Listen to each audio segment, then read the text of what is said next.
यात्रा। लेखक माणिक बंदोपाध्याय। शादी वाले घर की वो धूमधाम अब जैसे एक थकी हुई लंबी आह में बदल गई है।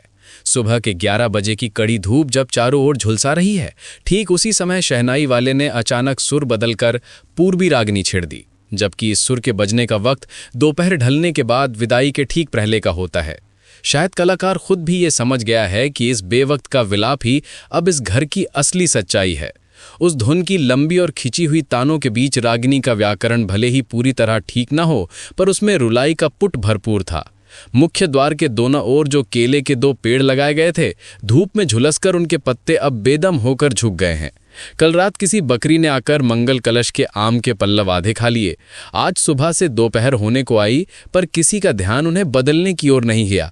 असल में बदलकर अब होगा ही क्या, और महज आधे घंटे बाद तो घर की बेटी विदा हो जाएगी। तब उस मंगल कलश की ही क्या जरूरत, और उसमें आम के पत्ते रहें या ना रहें, इससे अब किसे फर्क पड़ता है। पूरा घर ही जैसे अब सुस्त पड़ गया है। बाहर काम करने वालों की व्यस्तता या हल्दी पीसने की हलचल भले ही हो, पर सदर दरवाजे के वे उपेक्षित मांगलिक चिन्ह बार बार याद दिला रहे हैं कि इंदु को विदा करने के साथ ही इस घर की सारी खुशियां आज धूल में मिल जाएंगी। विछोह के इस माहौल में आने वाले भविष्य का एक उदास दर्द पर्दे के पीछे आकार लेने लगा है। फिर कब मुलाकात होगी, ये अनिश्चितता मन में बादलों की तरह जमी हुई है। शायद किसी मौके पर दोनों साथ मिलकर मायके आ पाएं, तभी फिर इन जाने पहचाने चेहरों से भेंट हो पाएगी। क्षिति की छुट्टियों की मियाद भी खत्म होने को है। बस 3 दिन और, उसके बाद फिर वही साल भर का नीरस और उबाऊ जीवन। अपने अनुभवों के धागे पिरोते हुए क्षिति कहती रही, सुन इंदु, तुझे खुद को जैसे 2 हिस्सों में बांट लेना होगा। एक हिस्सा रहेगा सास, ननद और देवरों की संतुष्टि के लिए, और दूसरा हिस्सा पति के लिए। अगर तू देखे कि उस घर के लोग तुझे कुछ ज्यादा ही तिरछी नजरों से देख रहे हैं या दुश्मन समझ रहे हैं, तो शुरू में पति वाले हिस्से में थोड़ी कटौती करके उनके हिस्से का पलड़ा भारी कर देना। तेरा पति तो देखने सुनने में काफी भला लगा, थोड़े में ही खुश हो जाएगा। इंदु शर्म से थोड़ा मुस्कुराई। मन ही मन सोचा, भला खाक भला, कल कैसी शर्मिंदगी में डाल दिया था। छिपकर बाटे सुनने आड़ी पत्ता कि जरा सी भी अकल नहीं है, ये किस दुनिया के इंसान है। क्षिंती ने फिर से शुरू किया, हंस क्यों रही हैरी? उस घर की पालतू बिल्ली तक का जब मन रखकर चलना पड़ेगा तब तुझे समझ आएगा। खैर, इस बार तो उतना डर नहीं है। जितने दिन रहेगी बस अपनी उम्र और रूप की आलोचना सुनेगी, और जो करने को कहेंगे वो चुपचाप मानकर फिर अपने घर यानी मायके लौट आएगी। असली मुसीबत तो अगली बार समझ आएगी। पति के सिवा कोई तुझे अपना बनाने की कोशिश तक नहीं करेगा, और ये भी मत समझ लेना कि पति बहुत बढ़ चढ़कर कोशिश करेगा। तुझे खुद ही सबको अपना बनाना होगा। बाप रे, वो एक कठिन तपस्या है। उस घर के लोग अगर ठीक ठाक हुए तो साल भर की साधना में एक तरह से ढल जाएगी। फिर बात बात पर कोई बड़ा बखेड़ा नहीं होगा। लेकिन अगर कोई गर्म मिजाज का निकल गया तो समझ ले आफत है। एक बार अगर कोई पेच फंस गया तो फिर वो स्थायी हो जाएगा, चाहे गलती तेरी हो या किसी और की। अपनी मझली ननद का उदाहरण देते हुए क्षिंती बोली, क्या गुस्सा है बाबा, हर समय जैसे गर्म तवे की तरह तपती रहती है। मुझे 4 बातें सुनाए बिना क्या आज भी उसके हलक से पानी नीचे उतरता है? सास बेचारी उतनी बुरी नहीं है, इसी वजह से बची हुई हूं, वरना मेरा तो कचूमर ही निकल जाता। मझली ननद के साथ हुई छोटी मोटी नोक झोंक के कुछ उदाहरण देकर क्षिंती ने आखिरकार असली सार की बात समझा दी। तो सुन, अगली बार जब जाएगी तो एक बात गांठ बांध लेना, सुबह 5 बजे से रात 10 बजे तक जितना मुंह बंद करके खटेगी, सब तुझे उतना ही अच्छा कहेंगे। और रात जागकर पति के साथ जितनी खुसुर पुसुर और कानाफूसी करेगी, पति उतना ही खुश रहेगा। इतना कहकर क्षिंती हंस पड़ी। इंदु ने बुझाए हुए स्वर में कहा, आखिरी वाली बात से तो डर लग रहा है बहन। तुझे तो पता ही है कि मैं कितनी नींद की कच्ची हूं। नींद फिर आंखों में रहेगी ही नहीं री, एक बूंद भी नहीं रहेगी। तब तो ये नींद ही तुझे सबसे बड़ा जहर लगने लगेगी। ओहो, फूटी किस्मत वाले विधाता का कैसा न्याय है। रात को इतना छोटा बनाया, ऊपर से उस पर यह नींद की मुसीबत। सखी के इस तीखे परिहास पर इंदु के घबराए हुए मन ने थोड़ी सी मुस्कान तो बिखेरी, पर उस हंसी में कोई मजाक नहीं था। उधर हरेन काफी समय से खाना खाने बैठा है, नया दामाद है, तो भोजन के इस शाही इंतजाम को खत्म करने में वक्त तो लगेगा ही। लेकिन हरेन का खाना खत्म होने का मतलब है उस अंतहीन यात्रा के घंटे का बच जाना, अनजान लोगों के साथ उस तालशिमुल के लिए सफर शुरू करना। 13 मील पालकी की थकान, फिर रात 10 बजे स्टीमर पकड़ना। वो स्टीमर फिर आधी रात को किस घाट पर उतार देगा किसे पता। वहां से फिर रात 12 बजे तक नाव में बहते हुए रास्ता तय करना। मालसी पुकुर से तालशिमुल की वो दूरी अब इंदु की आंखों में उस तपती हुई दोपहर के सुनसान राई घोषानी के मैदान जैसी असीम हो गई है। बैसाख की उस भीषण गर्मी में जिस मैदान की घास का एक एक तिनका जलकर राख हो गया है, जिसकी ओर ताकने पर आग की लपटों से आंखें दर्द के मारे कराह उठती। राई घोषानी के उस क्षितिज तक फैले मैदान के किनारे से होकर स्टीमर घाट का रास्ता बहुत दूर तक सीधा चला गया है, फिर दाहिनी ओर मुड़कर 7 गांव में दाखिल हो गया है। वही तो स्वरूप चक्रवर्ती का घर है। उनके बेटे के साथ ही तो इंदु का रिश्ता तय हो रहा था, पर अंत में किस पेंच की वजह से वो टूट गया, ये आज भी एक रहस्य है। वहां शादी हुई होती तो कम से कम एक तरफ से इंदु बड़ी निश्चिंत रहती, जब तब मायके आया जा सकता था। यहां तक कि गुरुवार या सोमवार को पिता और भाई जब मालसी पुकुर के हाट बाजार जाते तो रास्ते में ठीक एक बार इंदु को देख सकते थे। स्वरूप चक्रवर्ती के घर के पीछे वाला धान का खेत पार करके आकर खड़े होते ही गांव की चोटी पर ताड़ के पेड़ों की कतार नजर आती। सबसे ऊंचे पेड़ के नीचे ही तो उनका अपना घर है। पति का रंग थोड़ा सा काला ही सही, पर उससे क्या, पति का रंग धोकर क्या कोई पानी पीता है। अलावा इसके स्वरूप चक्रवर्ती और उनका बेटा दोनों ही इंदु को घर की बहू बनाने के लिए कितने व्याकुल थे। चक्रवर्ती मालकिन को भी उसने देखा है, कितनी शांत और ममतामयी इंसान है वे। वहां शादी होती तो ससुराल में आदर मिलेगा या अनादर, इस बात को लेकर आज जैसी कलेजा चीर देने वाली दुश्चिंता में कम से कम उसे नहीं मरना पड़ता। उस घर के लोग उसे पाते तो सर आंखों पर बिठा कर रखते। पर हाँ, किशोर महादेव जैसा ऐसा राजपुत्र जैसा पति शायद फिर नहीं मिलता। यही बस एक अफसोस की बात थी। उत्सव की उस अंतहीन व्यस्तता के बीच माँ को तिल भर भी फुर्सत नहीं थी। तड़के सुबह महज आधे घंटे के लिए उन्हें अपनी बेटी को एकांत में समझाने का मौका मिला था। उसके बाद तमाम बहानों से बेटी का वो उदास चेहरा एक पल के लिए देख लेने के सिवा और कोई चारा नहीं था। लेकिन विदाई की घड़ी नजदीक आते ही वह खुद को और नहीं रोक पाईं। नए दामाद की खातिरदारी करने वाले लोगों की कोई कमी नहीं थी। फिर भी कमरे में घुसकर उन्होंने क्षेंती को हटाने के बहाने कहा, जा तो क्षेंती, देख तो सही दामाद ने खाना ठीक से खाया या नहीं। क्षेंती अपने गोद के बच्चे को संभालते हुए तेजी से बाहर निकल गई। माँ इंदु के बहुत करीब आकर खड़ी हो गईं। मर्मस्पर्शी स्वर में बोलीं, सब लोग थाली के पास बैठे थे इसलिए तू उठकर चली आई। तूने तो कुछ खाया ही नहीं इंदु। मैं थोड़ा दूध ला देती हूँ माँ, कम से कम एक घूंट तो पी ले, वरना भूख के मारे रास्ते में तेरी हालत बेदम हो जाएगी। माँ के गले की उस करुण पुकार को अनसुना करने की ताकत इंदु में नहीं थी। उसने दबी आवाज में कहा, अभी नहीं माँ, बाद में खा लूंगी। लेकिन माँ नहीं मानी। कांपती आवाज में बोली, बाद में और कब खाएगी माँ, अब तो समय ही नहीं बचा। दामाद का खाना हो जाने के बाद सब फिर तुझे घेर लेंगे, तब क्या सिर उठाने की भी मोहलत मिलेगी। अभी खा ले। जब इंदु राजी नहीं हुई तो माँ की आंखें छलक आईं। वे समझ गईं कि बेटे के मन के भीतर इस समय कैसा प्रलय चल रहा है। फिर भी स्नेह के अधिकार से बोली, क्या मैं तेरे मन की बात नहीं समझती रह? फिर भी खाना तो होगा ही। रास्ते में तू भूख के कष्ट से छटपटाएगी और मैं यहाँ शांति से रहूंगी, ऐसा कैसे हो सकता है? कम से कम इतना सा दूध तो पी ले इंदु, मेरी लाडली माँ। माँ ने जो कटोरा सामने रखा वो छोटा नहीं था। दूध की मात्रा देखकर इंदु का दिल बैठ गया। माँ का मुख देखकर सब गटक जाना असंभव नहीं था, पर 13 मील की उस हिचकोले खाती पालकी में उल्टी यानी वॉमिटिंग होने का भारी डर था। फिर भी उसे पीना ही पड़ा। किसी जिद्दी बच्चे को जिस तरह पुचकार और शासन के मेल से खिलाया जाता है, माँ ने ठीक उसी तरह इंदु के बदन और सिर पर हाथ फेरते हुए उसे सारा दूध पिला दिया। फिर अपना गीला हाथ इंदु के मुंह पर फेर कर अपनी साड़ी के पल्लू से उसका मुंह पोंछ दिया। चुपके से फुसफुसाते हुए बोली, एक काम करूं इंदु, कुछ संदेश, मिठाई केले के पत्ते में लपेटकर पोटली बना देती हूं, साथ रख ले। रास्ते में अगर भूख लगे तो। इंदु हैरानी से सोच रही थी कि माँ उसे इतना प्यार करती हैं। ये बात उसने पहले कभी क्यों नहीं समझी। अभी तो 2 दिन पहले ही मामूली सी बात पर माँ ने उसे कितना झिड़का था, कितना बुरा भला कहा था। उन कड़वी यादों के बारे में सोचकर भी आज आंखों से आंसू छलक आना चाहते हैं। देखते ही देखते लड़की लंबाई में कितनी बढ़ गई।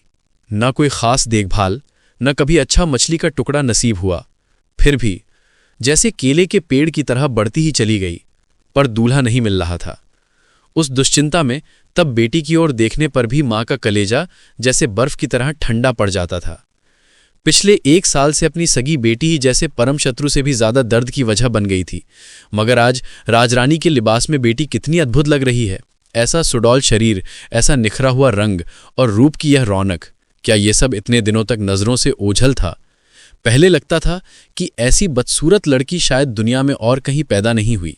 माँ ने ठुड्डी पकड़कर इंदु का चेहरा ऊपर उठाया और अतृप्त आंखों से बेटी के शर्म से झुके चेहरे को निहारती रहीं। मन की गहराई में एक पछतावा जाग उठा। बड़ा अन्याय हो गया। बिना किसी दोष के चुपचाप इस लड़की ने उनका कितना शासन और ताने बर्दाश्त किए हैं। माँ ने मन ही मन कसम खाई कि बिंदु छोटी बेटी के समय वे सावधान रहेंगी, फिर कभी बिना वजह उसे नहीं डांटेंगी और ना ही कभी कोई बेरहम ताना देकर उसका दिल तोड़ेंगी। सबसे हैरान करने वाली बात तो ये थी कि बेटी आज घर संसार का लगभग पूरा सर्वनाश करके विदा हो रही है। इस कड़वी हकीकत ने माँ के मन पर रत्ती भर भी असर नहीं डाला। 13 बीघा खान की जमीन पहले ही हाथ से निकल चुकी है और सिर छिपाने का यह आखिरी ठिकाना भी आज 1100 रुपए के कर्ज में गिरवी पड़ा है। पति की मामूली सी कमाई का कितना बड़ा हिस्सा महीने दर महीने कर्ज की भेंट चढ़ेगा और ये घर कब ऋण मुक्त होगा कुछ पता नहीं।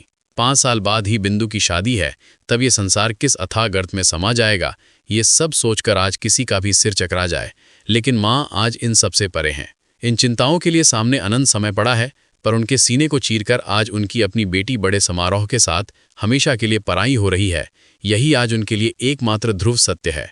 इंदु ने बहुत धीरे से पूछा, हाँ माँ, क्या मुन्ने खोका की नींद खुल गई? माँ ने जैसे किसी तंद्रा के घेरे से जवाब दिया, कह नहीं सकती रे। सुबह से क्या एक बार भी उसकी ओर देखने की फुर्सत मिली है? यहां तक कि आज शायद उसे समय पर दवाई भी नहीं दी। इंदु ने बुझी हुई मुस्कान के साथ कहा, दवाई मैं ही खिला कर आई हूं। दोपहर ढलने के बाद डॉक्टर बाबू को एक बार बुला लेना माँ। मैं खोका को आखिरी बार एक नजर देख आती हूं। पास के छोटे से कमरे में 5-6 साल का एक कंकाल जैसा बच्चा पड़ा था। लगातार 7-8 दिनों के जानलेवा बुखार ने लड़के को सुखाकर काट कर दिया था। 7 मील दूर के गांव से बुलाए गए डॉक्टर बाबू बीमारी की सही जड़ तो नहीं पकड़ पाए थे, पर कड़वी दवाइयों की भारी डोज और बड़े बड़े आश्वासनों से ये भरोसा दिला गए थे कि 2-4 दिन में बुखार उतर जाएगा। खोका जाग रहा था और बेजान सा पड़ा था। बहन को कमरे में दाखिल होते देख वो कमजोर आवाज में रोने लगा। उसकी भारी जिद थी, उसे अभी संदेश यानी मिठाई खाना है। माँ उसे प्यार से समझाने लगी, दीदी आज जा रही है खोका, तुझे आज ही संदेश खाना है। क्या तू दीदी को थोड़ा भी प्यार नहीं करता? अगर तू अभी ऐसे रोएगा तो इंदु पालकी में बैठकर सारा रास्ता बस रोती ही जाएगी। सहमी हुई आंखों से खोका ने फौरन रोना बंद किया और कहा, मैं भी दीदी के साथ जाऊंगा। माँ ने अपने आंसू छिपाते हुए कहा, जाएगा क्यों नहीं, पहले थोड़ा जौ का पानी बार्ली पी ले, वरना क्या दीदी तुझे साथ ले जाएगी? ले जाएगी ना इंदु? इंदु ने गले तक कुमड़ आए उस बेतहाशा दर्द और रुलाई को किसी तरह दबाते हुए बस इतना कहा, नहीं। माँ जौ का पानी लेने रसोई की ओर चली गईं। ये कमरा बहुत छोटा है। सरकंडों की पुरानी दीवारें जर्जर हो चुकी हैं और टीन की छत जंग लगकर बदरंग हो गई है। एक कोने में सूखे जूट की लकड़ियों का गट्ठर दीवार के सहारे झुका हुआ रखा है। बांस की बनी चौड़ी चौकी के नीचे गुड़ की हांडियां कतार से अंधेरे में सजाकर रखी हैं। कमरे के ठीक दरवाजे के बाहर ही कोई मजदूर गायों के लिए चारा काट रहा था। उस पुआल के जिद्दी तिनके हवा के साथ उड़ उड़कर कमरे के फर्श पर जमा हो गए हैं। धूल और उपेक्षा के इस मलिन माहौल में आज इंदु की विदाई की एक बुझी हुई आहट दम तोड़ रही है। इसी जर्जर कमरे में खोका का जन्म हुआ था। अचानक याद आते ही इंदु का कलेजा किसी अनजानी आशंका से कांप उठा। उस पर उसकी सारी तर्कशक्ति जैसे एक झटके में ओझल हो गई। उसे लगा कि शादी के शोर शराबे के बीच इस बीमार बच्चे को जो इस तंग और घुटन भरे कमरे में खिसका दिया गया है, इसके पीछे यकीनन कोई अशुभ संकेत छिपा है। नियति की ये चाल शायद अंत में अच्छी साबित नहीं होगी। मन ही मन इंदु ने एक चरम आतंक महसूस किया। कुछ ही सेकंड के एक दुस्वप्न में उसने जैसे भविष्य की कोई भयानक परिणति देख ली। ताखे कुलुंगी में 3-4 दवा की शीशियां बेतरतीब पड़ी थीं। इंदु ने आंखें उठाकर उन्हें गौर से देखा। ऊपर के खांचे में खोका की वो धूल भरी मैली रबर की गेंद किसी ने उठाकर रख दी थी। एक अजीब विरोधाभास। विधाता की उस क्रूर नियति के ठीक नीचे एक बच्चे के खेलने की मामूली सी चीज पड़ी थी। इंदु ने बुझे हुए स्वर में पूछा, तेरी गेंद ताखे पर किसने रख दी रे खोका? खोका ने बेजान आवाज में जवाब दिया, गदाई दाने रखी है। खेलते खेलते हाथ में दर्द होने लगा ना, तो गदाई दाने उसे उठाकर रख दिया। दीदी, लेटे लेटे गेंद खेलना बहुत बुरा लगता है ना? हाँ रे। अच्छा खोका, तुझे गेंद खेलना बहुत पसंद है ना? इंदु ने जैसे कृत्रिम उत्साह के साथ जानना चाहा। खोका को तो गेंद खेलना पसंद था ही। इंदु ने उसे सांत्वना देने के लिए फुसफुसाते हुए कहा, तो सुन, जब मैं वापस आऊंगी तब पोड़ाबाड़ी घाट वाली उस बिसाती मनोहारी की दुकान से तेरे लिए 2 बड़ी बड़ी गेंद खरीद कर लाऊंगी। ऐसी गेंदें तूने पहले कभी नहीं देखी होंगी खोका। तेरी ये गेंद तो पिद्दी सी है, वे इससे ठीक दुगनी बड़ी होंगी और उनका रंग बिल्कुल थपथपा सफेद होगा।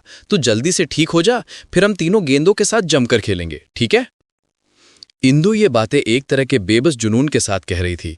उसका नासमझ मन उम्मीद कर रहा था कि गेंदों का ये लुभावना वर्णन सुनकर खोका शायद उसके लौटने तक विछोह के इस विलाप को थामे रखेगा। जुदाई के साकरे क्षण में इंदु इसी एक अतार्किक उम्मीद को इकलौती सच्चाई मानकर थामे लेना चाहती थी। कमरे के ठीक पीछे ही जंगल था। 2 कांटों भरे बबूल के पेड़ों की जड़ से गंदे गड्ढे, डोबा की ढलानी मेड़ नीचे उतर गई थी। गड्ढे में अभी पानी नहीं था, बस खरपतवार और कीचड़ के अवशेष थे। वहां से एक तरह की उमस भरी सड़ांध उठ रही थी। कुछ सड़कर अब सूरज की कड़ी धूप में सूख रहा था। इंदु को याद आया 3 साल पहले जब माँ बहुत बीमार पड़ी थीं, तब खोखा को लेकर इसी कमरे में सोते हुए शुरू की कुछ रातें वो गंध के मारे सो नहीं पाई थी। आज की ये दुर्गंध ठीक उन्हीं दिनों की याद दिला रही है। उस रात का बेबस गुस्सा और झुंझलाहट जैसे आज दोपहर फिर से उसके मन के कोने में जिंदा हो उठी। आखिरकार इंदु के धैर्य का सारा बांध टूट गया। गले तक उमड़ आई उस रुलाई को वो अब और दबाकर ना रख सकी। वो एक बेतहाशा चीख के साथ फूट फूट कर रो पड़ी। खोखा को बुरी तरह डराते हुए उसने दोनों हाथों से अपना मुंह ढक लिया और सिसकियां भरने लगी। आंसुओं से उसकी साड़ी का पल्लू भारी हो गया, पर उसके उस कलेजा चीर देने वाले हाहाकार के थमने के कोई लक्षण नहीं दिख रहे थे। वो और ज्यादा देर तक रो भी नहीं सकी। कुछ ही समय में एक चरम थकान और बेजान कर देने वाली सुस्ती ने उसे घेर लिया। उसे लगा कि अगर इस पल वो थोड़ा सा सो पाती तो शायद उसके बेदम शरीर में फिर से जान आ जाती। खोखा के उस दुबले और बुखार से तपते शरीर को सीने से लगाकर कुछ पलों के लिए आंखें मूंद लेने की एक तीव्र व्याकुलता उसे बेचैन करने लगी। पति का खाना शायद अब तक खत्म हो गया होगा। हाथ मुंह धोकर एक पान मुंह में दबाने में उन्हें जितना वक्त लगेगा, ठीक उतना ही वक्त इंदु अपने इस छोटे भाई के बिस्तर पर थोड़ा सा सुस्ता लेना चाहती है। विदाई का ये समारोह वाकई एक बड़ा तामझाम है। कितने नियम और कितनी जनानी रस्में कि पूरी निष्ठा के साथ उनका पालन करना पड़ता है, इसका कोई हिसाब नहीं। उस पर वे अंतहीन प्रणाम और बड़े बुजुर्गों के बोल, अनमोल आशीर्वादों की बाढ़, अगर सबको दर्ज किया जाए तो एक पूरी किताब बन जाए। लेकिन उस किताब में भी शायद पड़ोसनों की उन कड़वी और चुपती हुई टिप्पणियों की जगह नहीं होगी, जिन्हें वे भले ही फुसफुसाकर कह रही थीं, पर दूल्हा दुल्हन के कानों तक पहुंचाने में कोई कसर नहीं छोड़ रही थीं। इन महिलाओं में जो उम्र दराज थीं, उन्हें अपने अनुभवों पर गर्व था कि कैसे 3-3 बच्चों की मां होने के बावजूद ससुराल जाते समय वे फूट फूट कर रोई थीं। और जो कम उम्र की थीं, उन्होंने भी मन ही मन तय कर रखा था कि जाते समय कम से कम एक बार तो जमकर रोना ही है। इंदु का अब और न रोना जैसे सबके लिए असहनीय हो गया था। क्या ये लड़की थोड़ा सिसक कर बार बार आंखें भी नहीं पहुंच सकती? रांगामासी को संबोधित करते हुए कालोपिशी ने मुंह बिचकाकर कहा, देखा रांगामासी, लड़की को इतना सयाना करके ब्याहने का नतीजा देखा। पति पाकर बिल्कुल निहाल हो गई है। आंखों के कोने में पानी की एक बूंद तक का निशान नहीं है, बताओ।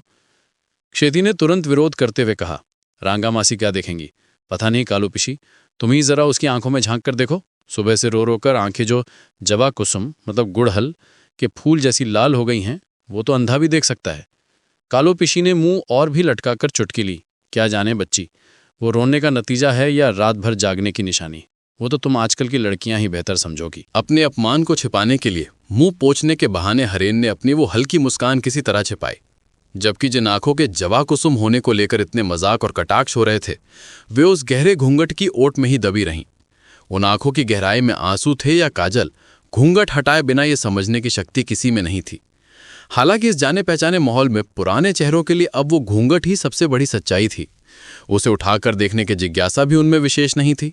लेकिन ससुराल की चौखट पर पैर रखते ही वहां के बच्चे बूढ़ों और औरतों की जो खोजी नजरें इंदु को बेंधेंगी, ये सोचकर ही उसके पीले पड़ चुके चेहरे पर बार बार सिंदूर जैसी सुर्ख आभा उभरने लगी। रवाना होने का वक्त आ गया, लेकिन ये विदाई जैसे खत्म होकर भी खत्म नहीं होना चाहती थी। वरपक्ष के मुखिया बार बार ताकीद देते देते काफी नाराज हो उठे। चारों तरफ से बस हो ही गया, अभी हुआ का शोर मचाकर उन्हें किसी तरह शांत करने की कोशिश की गई। इंदु के पिता एक कोने में किसी पिटे हुए जानवर की तरह बदहवास नजरों से ताकते हुए लगातार अपने हाथ मल रहे थे। उधर बीमार खोखा दीदी के साथ जाने की जिद पकड़कर अपने फटे हुए गले से रोना किसी भी तरह बंद नहीं कर रहा था। हिंदू को बस यही लग रहा था, इस असह्य मानसिक प्रताड़ना से बचने के लिए यदि वो एक दौड़ लगाकर पालकी में जा बैठती। विछोह की ये लंबी भूमिका किस लिए? जब रुकने का आप कोई रास्ता ही नहीं बचा, तो जितनी जल्दी यहां से निकल जाए उतना ही अच्छा। आंगन में खड़े रहकर न रुक पाने और न जा पाने की इस निदारुण यंत्रणा को क्या इस तरह समारोह मनाकर भोगना ही जरूरी है? धूप में खड़े खड़े हिंदू का शरीर जैसे सुन्न होता जा रहा था। घूंघट की ओट में महज चंद हाथ जगह की गहरी छाया ही उसे धुंधली सी दिखाई दे रही थी। उसके सिर के ऊपर का वो विशाल आम का पेड़ जैसे एक बड़ा सा शामियाना ताने खड़ा था। उसकी डालियों पर बौर मंजरियों का भारी जमावड़ा वो साफ महसूस कर पा रही थी। आषाढ़ के अंत में जब इस पेड़ के मीठे फल पकेंगे, जिन्हें खाकर खत्म नहीं किया जा सकता, तब वो कहाँ होगी, किसके अंतपुर में? खोखा के रोने की आवाज अब काफी मध्यम पड़ गई थी। पैरों के नीचे की नीली छाया जैसे और भी गहरी हो उठी। घूंघट के किनारों से एक अजीब सा धुएं जैसा कोहरा आंगन तक उतरा चला आ रहा था। तालशिमुल से भी कहीं अधिक दूर से झींगरों की आवाज की तरह झीनी झीनी सिसकियां भर रहा था खोका। सुनते सुनते इंदु के सिर के भीतर एक भयानक बमझम सा शोर शुरू हो गया। आंखों के सामने पूरा आंगन चंद बार जोर से डोला और फिर एक शब्दहीन घने अंधेरे में सब कुछ पल भर में विलीन हो गया। दोनों हाथ बढ़ाकर किसी सहारे को थामने की कोशिश में वो जमीन पर ढह गई। हरेन ने आखिरी पल में उसे संभाल तो लिया, लेकिन अगले ही पल लोकलाज के कारण उसे फर्श पर लिटाकर वो खुद तेजी से एक ओर हट गया। बाकी जिम्मेदारी दूसरों पर छोड़कर वो एक तरफ स्थिर खड़ा रहा। चारों ओर एक अफरा तफरी मच गई। क्या हुआ, पानी लाओ, पंचे कहाँ हैं? इन सब चीखों और पुकारों से हवा भारी हो उठी। माँ पागलों की तरह दौड़ कर आई और धूल में लेटी बेटी का सिर अपनी गोद में उठाकर व्याकुल होकर बार बार उसका नाम पुकारने लगीं। उनके फूट फूट कर रोने और कलेजा चीर देने वाली आवाज ने वहां मौजूद तमाम महिलाओं को एक साथ हाहाकार करने पर मजबूर कर दिया। आखिरकार पानी आया और ताल के पत्तों के पंखों से हवा की जाने लगी। पानी और आंसुओं के बहाव में इंदु की मांग का वो हल्का सिंदूर धुलकर पूरी तरह फैल गया। धूल से भरे आंगन का कीचड़ उसकी उस प्यारी लाल चंदेरी यानी चेली साड़ी पर लग गया। पूरे 4 मिनट तक घर के हर सदस्य को एक चरम आतंक और घबराहट में रखने के बाद इंदु ने धीरे धीरे अपनी आंखें खोली। होश आते ही उसने छटपटाकर उठ खड़े होने की कोशिश की, पर मां की उन वज्र जैसी मजबूत बाहों के आलिंगन को वो तोड़ न सकी। माँ अपनी साड़ी के पल्लू से बेटी का मुंह पूंछते हुए चीख उठी। लेटी रहे माँ, अगी बिल्कुल मत उठ। ओरे श्रीहरि, ओ मधुसूदन, आखिर में ये कैसी विपदा में डाल दिया। इस हंगामे में विदाई में आधे घंटे की देरी और हो गई।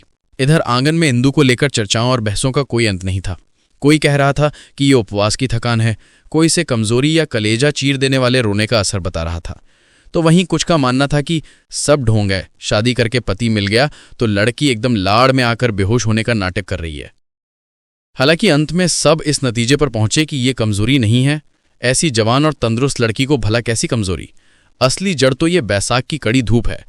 आज ऐसी आग की लपटें बरस रही हैं कि बैठे बैठे ही इंसान को चक्कर आ जाएं। धूप पर सारा दोष मढ़ने के बावजूद वर पक्ष के मुखिया ने समधी साहब को इतनी आसानी से नहीं छोड़ा। वे गुस्से में बुदबुदाते हुए अपनी तर्जनी उंगली उठाकर गरज पड़े। ये क्या तमाशा है महाशय? सब कुछ जानते बूझते हुए धोखा देकर आखिर में एक मिर्गी की मरीज को हमारे गले मर दिया। हिंदू के पिता डर के मारे कांपते हुए हाथ जोड़कर विनम्रता से बोले, जी नहीं, उसे कोई मिर्गी की बीमारी नहीं है। जीवन में पहले कभी उसके साथ ऐसा नहीं हुआ। आज इस असामान्य गर्मी की वजह से। गर्मी? कैसी गर्मी, जरा सुनूं तो।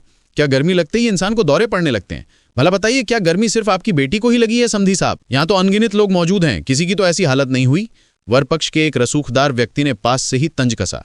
समधी साहब मत कहिए दादा, इन्हें बेहया साहब कहिए। बाप रे, ये तो सरासर दिन दहाड़े डकैती है। गुस्से से लाल समधी के सामने इंदु के बदकिस्मत पिता एक डगमगाती हुई नाव की तरह डोलने लगे। उनके खानदान में कभी किसी को मिर्गी नहीं थी। सिर्फ इस बात से वो तूफान शांत होने वाला नहीं था। आखिरकार 300 रुपए में समझौता हुआ।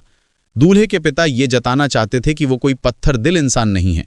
बेहोश होने की बीमारी है तो क्या हुआ, वे अपनी बहू का त्याग नहीं करेंगे, लेकिन उसके इलाज का खर्च तो लड़की के पिता को ही अग्रिम या एडवांस देना होगा। ये तो महज एक साधारण न्याय ही तो था शायद, लेकिन सामर्थ्य। उस शोर भरी भीड़ के बीच खामोश खड़े इंदु के पिता बस यही सोचते रहे, किस शुभ विवाह में आखिरकार शुभ किसका हुआ। बेटी के जीवन की उन 4 मिनटों की अमानवीय यंत्रणा को क्लोरोफॉर्म देकर दबाए रखने के लिए भाग्य रूपी डॉक्टर को जो 300 रुपए की रिश्वत देनी पड़ी, इंदु को उसकी भनक तक न लगी। और जो लोग इस गुप्त समझौते की बात इंदु को बता सकते थे, मां ने अपने प्रखर व्यक्तित्व और ममता के बल पर उन्हें बिल्कुल दूर रखा। उनकी उस अपार मर्म वेदना के कवच को भेद कर कोई और इंदु के नासमझ मन पर खरोंच न लगा सका। आखिरकार एक तरह से गोद में उठाकर ही बेदम इंदु को पालकी में बिठा दिया गया। पालकी के उस बंद घेरे में हरेन के इतने करीब बैठकर इंदु शर्म के मारे जैसे धरती में समाई जा रही थी। खासतौर पर बेहोशी की हालत में मजबूरीवश इस अधपरिचित इंसान की गोद में सिर रखकर लेटे रहने की जो वो मधुर जकड़न थी, वो उसे बहुत ज्यादा संकुचित कर रही थी। 8 कहारों के कंधों पर सवार पालकी अब राई घोषानी के उस क्षितिज तक फैले मैदान का सीना चीरते हुए आगे बढ़ रही थी। बाकी की 4 पालकियों का काफिला अब काफी पीछे छूट गया था। पालकी के भीतर की उमस भरी गर्मी जब बर्दाश्त से बाहर हो गई तो हरेन ने एक तरफ का दरवाजा खोल दिया। सहज भाव से बोला, पसीने और घुटन में उबलने से तो ये बाहर की तपती हवा भी कहीं बेहतर है। क्या कहती हो? उपसंहार। यहाँ माणिक बंदोपाध्याय की कहानी यात्रा एक ऐसे सफर की शुरुआत करती है जहां बाहरी तपिश से कहीं अधिक इंदु के भीतर के द्वंद्व और सामाजिक विडंबनाओं की आंच तेज है। एक पिता का मौन त्याग और एक पति की अनभिज्ञ सहजता के बीच इंदु अपनी नई जिंदगी की ओर बढ़ रही है। इंदु ने कोई उत्तर नहीं दिया। वो धीरे से उठकर बैठने की कोशिश करने लगी। हरेन ने उसे रोकते हुए स्नेह भरे स्वर में कहा, ना ना, अभी मत उठो, वैसे ही लेटी रहो। इंदु ने लड़खड़ाती आवाज में किसी तरह कहा, आपको कष्ट हो रहा है ना? एक तरफ पेड़ पौधों से रहित धूसर मैदान और दूसरी तरफ गांव और क्षितिज तक फैले खेत खलिहान। इस विरोधाभास के बीच से गुजरते हुए ढलती दोपहर के ये दो यात्री जीवन में पहली बार एक दूसरे की सुख सुविधा के बारे में सोचने लगे। कहारों के लयबद्ध कदमों की आहट से जो धूल उड़ रही थी, राय गोशानी के मैदान की तूफानी हवा उसे पल भर में कहाँ सुदूर उड़ा ले जा रही थी, उसका नामो निशान तक न बचा। कुछ देर बाद पालकी 7 गांव में दाखिल हुई। हरेन ने उत्सुकता से पूछा, इस गांव का नाम जानती हो इंदु? आते समय सुना था, अब बिल्कुल भूल गया हूं। पालकी के कोने में दुबक कर बैठते हुए इंदु ने मध्यम स्वर में जवाब दिया, 7 गांव। गांव के माहौल को गौर से देखने के लिए हरेन ने पालकी से बाहर मुंह निकाला। उसने देखा, एक हलवाई की दुकान के ठीक बाद सड़क के किनारे एक विशाल मौलसरी बकुल के पेड़ के नीचे एक सांवला सा लड़का खड़ा है। उसके हाथ में एक किताब है। बकुल की शीतल छाया में बैठकर किताब पढ़ते पढ़ते पालकी के आने जाने की आवाज़ सुनकर वो लड़का जिज्ञासावश उठ खड़ा हुआ है। हरेन ने मन ही मन ऐसा ही अंदाज़ा लगा लिया। उसे पता तक नहीं चला कि यही लड़का कभी इंदु के जीवन का एक अधूरा अध्याय हो सकता था। और भी न जाने कितने मैदान और पगडंडियां पार करके शाम होने के ठीक पहले पालकी स्टीमर घाट जा पहुंची। स्टीमर ने तभी घाट पर आकर लंगर डाला था। नदी के उस पार महाशमशान में एक चिता सुलगते सुलगते अब लगभग बुझने को थी। हरेन ने उन्हें उठाकर उस आग की चमक दिखाते हुए कहा, जानती हो, रास्ते में चिता देखना बहुत शुभ लक्षण माना जाता है। तुम्हारा और मेरा मन बहुत गहराई से मिलेगा, देखना। मिलेगा ना? बताओ। हरेन की आवाज़ में एक अजीब सा विश्वास था। जैसे रास्ते में वो जलती हुई चिता न दिखती तो उनके इस नए दाम्पत्य में दिलों का मिलन ही अनिश्चित रह जाता। इंदु के मन के कोने में तब एक अजीब सी शांति और अनजाने का डर एक सार होकर घुले मिले जा रहे थे। प्रिय दोस्तों, अंत तक साथ रहने के लिए धन्यवाद। कृपया हमें प्रोत्साहित करने के लिए इस वीडियो को लाइक, शेयर और सब्सक्राइब करें। आपका सहयोग ही हमारी सबसे बड़ी प्रेरणा है। धन्यवाद।